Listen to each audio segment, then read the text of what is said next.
surtout être une force de maintien de la paix est quelque chose qui,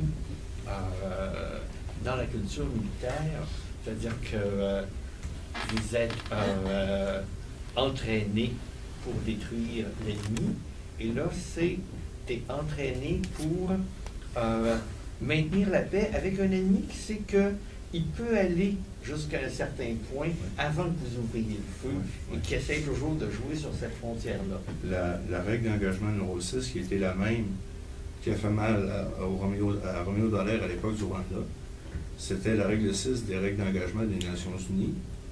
C'est-à-dire, toi, tu es un vaillant casque bleu canadien, puis moi, je suis un local, tu sais, un combattant. Je vais vers toi avec une arme, tu as le droit de me pointer, tu as le droit de me montrer ton arme. Je mets une balle dans la chambre, tu as le droit de mettre une balle dans la chambre. J'épaule, t'épaules, je te tire, t'es mort. À ce moment-là, tu as le droit de cliquer. C'est vrai, j'aimerais bien ça que c'est pas une légende urbaine, c'est comme ça que ça se passe. Sur le terrain, puis les casques bleus. La Somalie, on n'a pas fait des casques bleus. On n'aurait probablement réussi à trouver quelqu'un plus vite qu'il le fasse. Mais c'est ça, c'est quand je vois encore des gens qui portent sous l'égide des Nations Unies, je ris. C'est un mal nécessaire à ce qu'ils disent.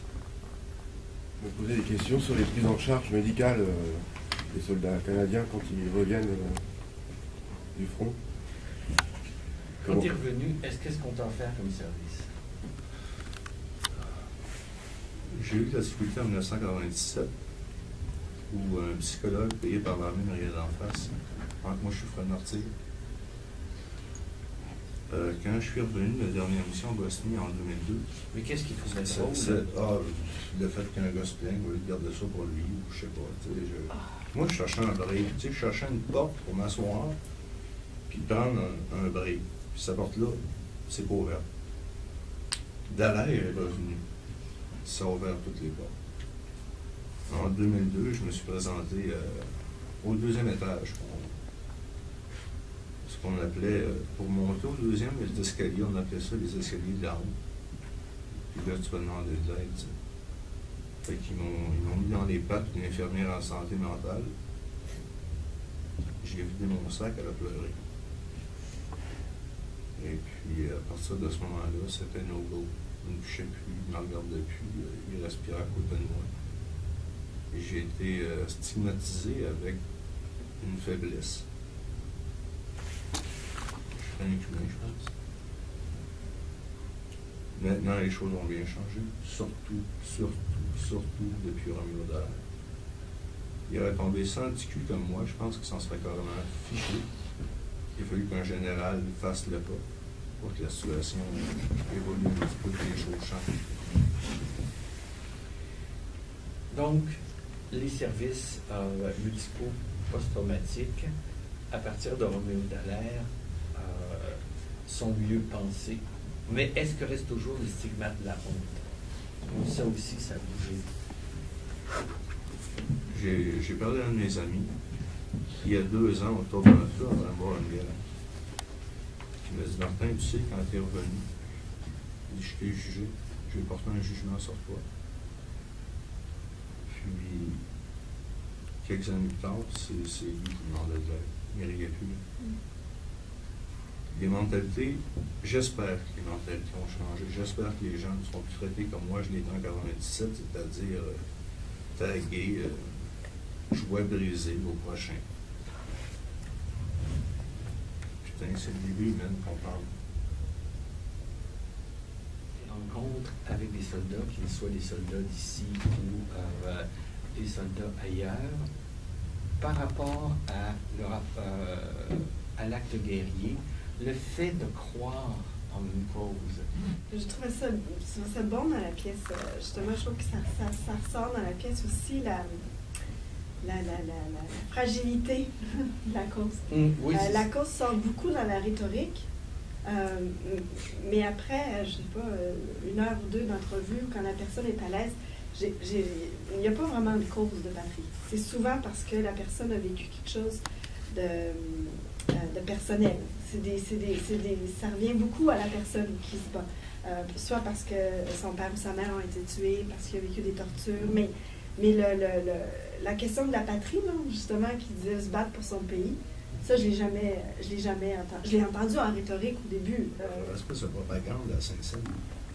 Les gens mettaient des autocollants sur leur voiture. Là, Supporter Tube, ça payait votre auto. Oui. Écoute, je peux supporter les acteurs de bas étage, tu sais, qui, comme moi, étaient sur le terrain. J'ai beaucoup de sympathie pour ces gars-là, mais je peux pas s'il y a un système qui brise des gens comme ça, qui tuent du monde. Je les emmerde. Excusez. Mais Chris, c'est ça pareil. Je peux pas supporter ça, moi. Je peux pas endurer ça. Fait que s'il vous plaît, allez jouer, là. Non, essayez pas de gagner la sympathie du public en tuant des gens, s'il vous plaît. Est-ce que tu as côtoyé des gens qui croyaient de façon profonde au bien de l'action armée, dans l'armée? Moi et mes chums. Quand on était à la guerre du Golfe, en Croatie, en Somalie, Bosnie, n'importe, on y croyait. L'expression « se faire laver le cerveau », c'est pas juste... C'est vrai. Ton chum qui est à côté de toi, qui commence à avoir une faiblesse, tu peux pas lui montrer que tu as cette faiblesse-là, tu peux pas l'exposer. Fait que tu le traites de faible pour qu'il se batte le cul, puis qu'il se prenne en charge, qu'il se prenne en main. C'est grossier, hein, c'est tough, mais c'est le même que ça marche à monde. De gars où la testostérone et tout. Parce que c'est d'ailleurs dit dans la pièce, tu ne te bats pas pour ton pays, tu te bats pour le gars qui est toi.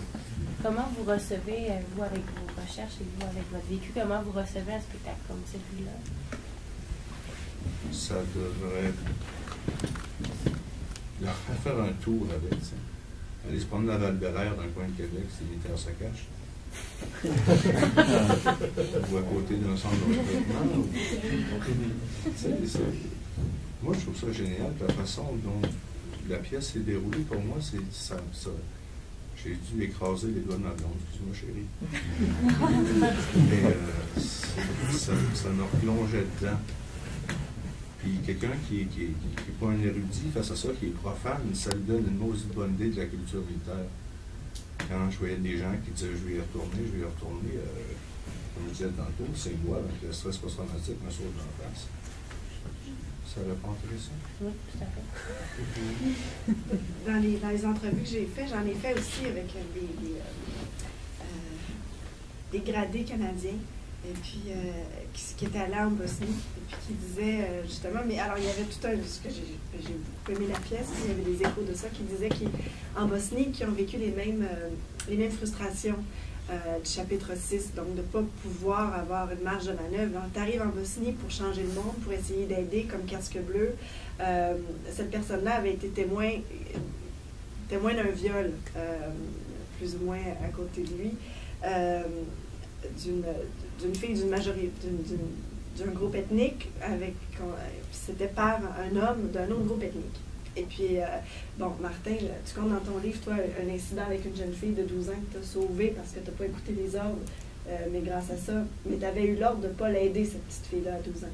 Mais lui, c'était un peu la même chose. Il avait eu l'ordre de ne pas intervenir contre le gars parce que d'intervenir, ça aurait brisé la sacro-sainte neutralité qui était prônée à l'époque. Alors, il n'avait ni sa place en Bosnie comme casque bleu, où il n'avait même pas pu aider les gens. Puis en arrivant à la maison, ses enfants ne voulaient pas lui parler. Ses enfants le boudaient, étaient fâchés contre lui. Il n'arrivait pas à retrouver sa place, même physiquement dans la maison, ses vêtements avaient changé de place. Tous ces petits détails-là qui s'accumulent, qui faisaient en sorte que, en fait, effectivement, il était mieux en service. Bref, la pièce qu'on voit, je l'ai reçue. C'est ça que ça fait écho à des choses que j'ai entendues aussi beaucoup. Puis effectivement, c'est très, très, très représentatif de ce qu'on peut entendre de part et d'autre des témoignages. Je suis quand même un peu fâchée. Moi, je suis pacifiste et j'aime beaucoup l'armée canadienne. Et j'ai plein de témoignages de gens autour de moi qui sont soldats, qui croient en ce qu'ils font et qui sont des sacrés bons bonhommes. Puis là, tout ce que j'entends, c'est qu'il y a des méchants d'un bord.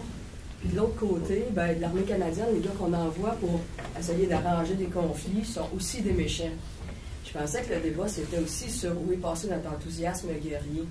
J'entends, c'est plate en Bosnie, les soldats, ils faisaient rien puis ils passaient pour des trous de cul. Après ça, j'entends, à Kandahar, ils interviennent, maudit trous de cul d'intervenir. Alors là, qu'est-ce qu'on demande aux soldats? Puis est-ce que ces hommes-là qu'on envoie avec des guns au front, est-ce qu'ils ont l'obligation d'être des anges? C'est votre impression, mais moi, ça, c'est pas du tout la perception que j'ai eue. Au contraire, ces témoignages-là peuvent aider à améliorer l'armée. Martin a eu son expérience, moi, je n'ai pas d'expérience du tout militaire, mais les choses ont changé après la Bosnie, justement parce que des soldats sont revenus, puis des soldats des Britanniques. Il y a eu des films de fait là-dessus, sur le syndrome post-traumatique aussi au Royaume-Uni. Et ces gens-là ont aidé à améliorer l'armée, puis les méthodes d'intervention. Ma spécialité, c'est les interventions dans les guerres civiles en tant que coopération de la paix. Les méthodes, c'est incomparable. Ça s'est vraiment amélioré dans les dernières années, puis ça a été grâce au général Dallaire, parce que ce qu'il a dit. Puis je ne pense pas que le général Dallaire passe pour un écœurant. Il a été critiqué pour des raisons personnelles, mais il a beaucoup aidé parce que notamment ce qu'il a mis en lumière, le général Dallaire, c'est cette incapacité que les gens avaient sur le terrain à pouvoir intervenir parce qu'il y avait des règles bureaucratiques absurdes. Puis ça, il y en a beaucoup qui en ont parlé. Martin en parle dans son livre, mais il y a des règles qui sont faites par des gens dans des bureaux, que ce soit à Ottawa ou à New York, par exemple, pour définir des règles de procédure. Le soldat qui revient, qui dit à qui peut critiquer la façon dont ça s'est passé, ça ne marche pas. On ne peut pas nous demander de faire ça sur le terrain, c'est pas de la neutralité, puis la neutralité aidera pas à régler le conflit. Ça a aidé des témoignages comme ça, c'est pas du tout des écœurants. Puis quand ils disent ça, ils se disent pas auto-écœurants, pas du tout. Ils ont dit qu'il y avait des règles absurdes qu'ils devaient suivre, et ces règles-là doivent changer pour aider mieux les gens.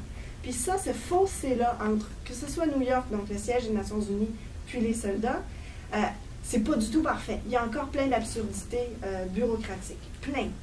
Bon. Mais, par contre, celles qui ont été identifiées ont été rectifiées. Maintenant, les soldats, dans les opérations de la paix, dans des contextes comme le Rwanda, la Bosnie et la Somalie, sont sous le chapitre 7, qui donnerait à Martin le pouvoir de dire au gars qui essaie de sortir son fusil, mais avant même qu'il sorte, de dire « Tu sors pas ton fusil. Tu le fais pas. Sinon, je te tire puis je te fais mal. Je te tue pas, mais je te fais mal. Fait que t'arrêtes. » Et ça s'est amélioré. Donc, moi, je ne trouve pas que la perception, en tout cas, de mon point de vue, que c'est des écœurants, les soldats, pas du tout. Les amis qui sont encore dans le système, qui font des pieds et des mains parce qu'ils ne se sentent pas à l'aise dans leur petit domicile à Québec, à Val-de-Rose, ces gars-là veulent repartir parce que c'est leur univers, c'est là-dedans qu'ils ont appris, c'est là-dedans qu'ils sont efficaces. J'ai un chum à Sarajevo, mais il y a plus que ça, Martin, quand même. Il y a plein de bons soldats dans l'armée qui croient énormément à ce qu'ils font. C'est ça que j'ai envie d'entendre aussi, des fois. Oui, je ne sais pas si c'était comment, Roxane. Tu vas t'adresser à une foule de 100 personnes. Puis sur les 100 personnes, il y a une personne qui va venir te voir, va venir te voir après ton allocution, puis il va te donner de la merde, carrément. Là. Moi, je suis du genre à... C'est malheureux. À emphaser sur ce 1%-là, tu sais. C'est plate, hein?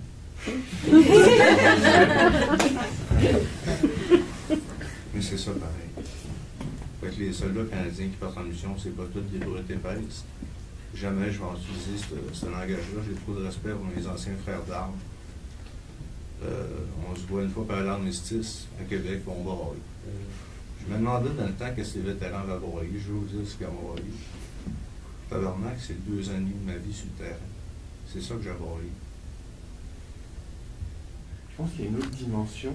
À un moment donné, je trouve qu'en tant que société, on a du mal à... On ne veut pas dire que la guerre... On parle même de guerre propre.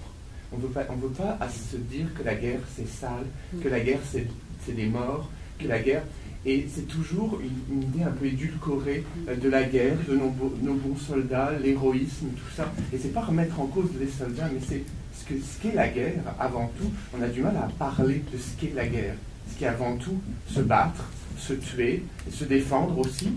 Et je trouve que c'est ça aussi qui manque dans la société, en fait, comme réflexion sur arrêtons de se voiler la face. Il faut qu'on assume.